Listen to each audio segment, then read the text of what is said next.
disturbing moment yesterday on Capitol Hill. Senator Hawley asking FBI Director Christopher Wray about the basically scooping up of congressional phone records using metadata and other things in the aftermath of January 6th. It's a long exchange, but let's take a listen to all of it, and we're going to talk. Ryan and I are going to discuss on the other side. Let's take a listen. What authorities do you have in mind? You said that you're using the relevant authorities. What authorities are they? Well, we have various forms of legal process we can serve on companies that will allow us to get access. And that's been done? Well, we're using a lot of legal process in connection with the investigation, so yes. But specifically serving process on companies invoking your various legal powers to get data from companies, that's been done in the case of gathering this data?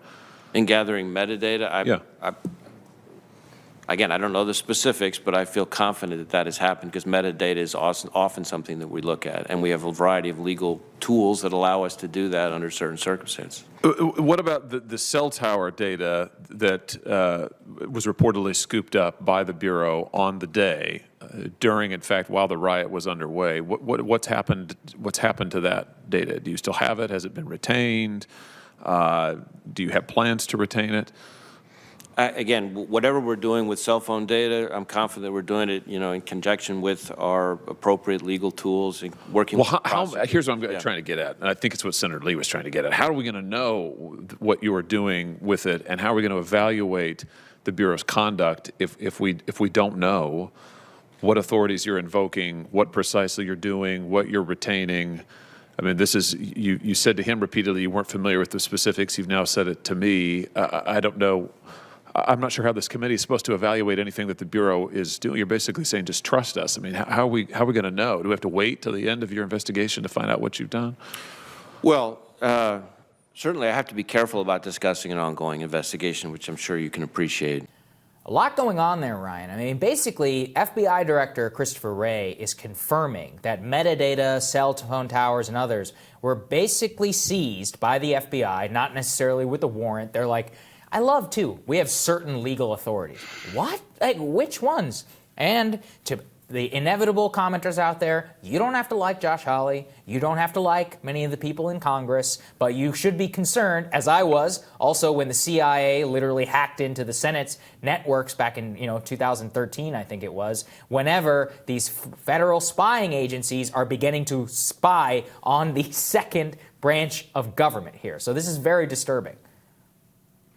Right. You don't have, it doesn't mean, if you're concerned about civil liberties, it doesn't mean that you're not concerned about crime. Yeah. And what he was confirming there was reporting in The Intercept by Ken Klippenstein and Eric Lichtblau that found that the federal authorities had acquired not just metadata, but also some actual contents of communication from members of Congress on the day of the insurrection. Now, you can certainly imagine a scenario where you civil liberties advocates would be totally comfortable with law enforcement getting a warrant, going to a judge, getting approval, and seizing communications through that method. Only the most kind of extreme advocates would say that there's no process that you can go through.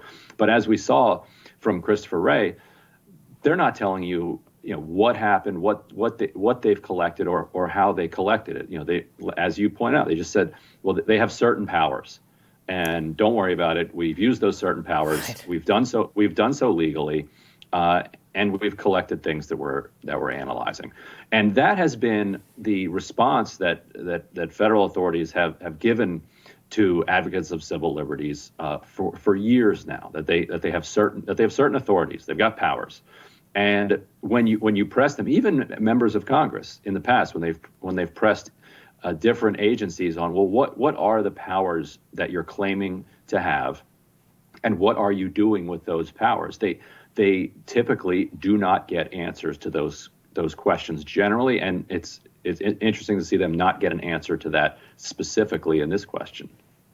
So this is where I'm particularly interested, too, because once again, we have to look at the data that is being seized. And in terms of the scrutiny, I recall, and look, you and I, we talked a lot about Richard Burr, right, and his shady stock dealings. And at that time, I remember when the FBI seized Richard Burr's cell phone, people were like, hey, this is a really big deal. Like Bill Barr had to sign off on this. It was seen as an extraordinary event in order to seize the actual records. Now, it's not the same thing. Scooping up metadata and some content is not the same thing as literally seizing someone's cell phone. Directionally, though, in the same vein, the FBI using its powers in order to seize the records, some records, of elected members of Congress. And Ryan, on this one, we have not heard one word about it. I saw many of the civil liberties, or I saw many people like Matthew Miller, former DOJ spokesman on MSNBC, mocking Hawley and many others for drawing concern about this, saying that it was a fake outrage.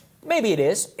Honestly, when politicians are involved, probably. But that doesn't mean that on a substantive level, that it doesn't mean that it's not a very, very important issue. And in this case, there's not a lot of scrutiny upon the DOJ's process in terms of doing this.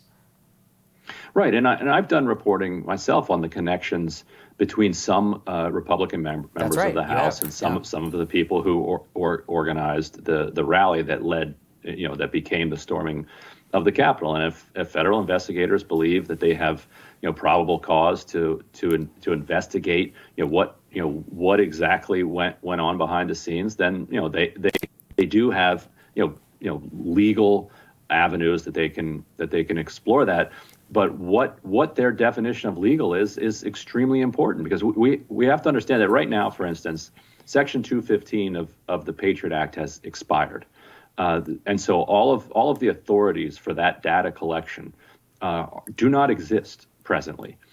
But the NSA, though, has vaguely told Congress that they feel that they have implicit powers to continue to basically conduct the same type of activity that they have under 215 than they have without 215. And so, but they don't give you any more detail than that. Well, what exactly are you doing? And what are these inherent powers that you claim that you have? And when it's just the ACLU complaining about this, the NSA feels completely comfortable in just kind of ignoring it and plowing forward and say, hey, it'd be nice if you would hurry up and reauthorize Section 215. But you know what? Don't worry about it, because we're actually doing it anyway, and it's legal. But don't worry about why it's legal. Now, when members of Congress are having their communications seized, and they don't have to actually seize the cell phones of some of these members to seize the contents if they're not using Signal, if they're communicating by unencrypted text message, they can gobble that up. Now you would think that Congress might want a little bit more specificity in how it is that you are claiming these inherent powers and what you're doing with it. That doesn't feel like too much to ask. It really doesn't, Ryan. And, this is all part of a large overreach that there is very little pushback on. I mean, I saw yesterday that the concertina wire on these large fences are going to be remaining around the Capitol, and nobody knows why. Even the liberal Democratic representative of Washington, D.C., Eleanor Holmes, has said, we don't want this here. We have seen several members of Congress doing the same thing. Not one peep. There are still federal troops here in the Capitol because tomorrow is apparently could be some QAnon thing. It costs hundreds of millions of dollars in order for all of this, and there is not really any mainstream objection to any of this. Right, the Capitol Police just asked for a 20% increase in funding, which would, if they get it, would put them as an equivalent budget to the top 10 major cities in the United States. The police forces for entire cities, and they're running the Capitol complex.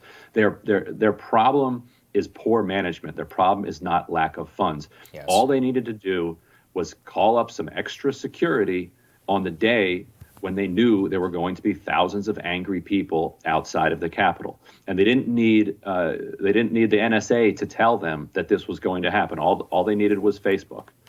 And a couple hundred extra guards assigned that day, and they don't breach the Capitol. And so the idea that they're going to now leave up this barbed wire, which is just heinous and an offense against the citadel of democracy. It is. And the homeless encampment right outside a barbed wire fence outside the Capitol, absolutely atrocious signal of a failed country. And that they're then going to push for this 20% increase is just absurd, and it does need pushback before it just becomes a thing that is another element that is just around, and it's just immovable. Yeah, they're just like, that's just how it is. It's like, no, it's not how it is. Nation's capital doesn't have to look like the children of men scene. Okay, Ryan, really appreciate you joining us, man. Thank you. Got it. Absolutely. Tomorrow on Rising, Crystal's back. We've got another great show planned for you all. Down Calloway, Gabby Orr, their team Rising, co-president of Unite Here Local 11. Ada Brasino, she's going to discuss PPP in hotels. Remember to hit the subscribe button. You don't miss any of our videos. And don't forget to like and share as well. See you all tomorrow.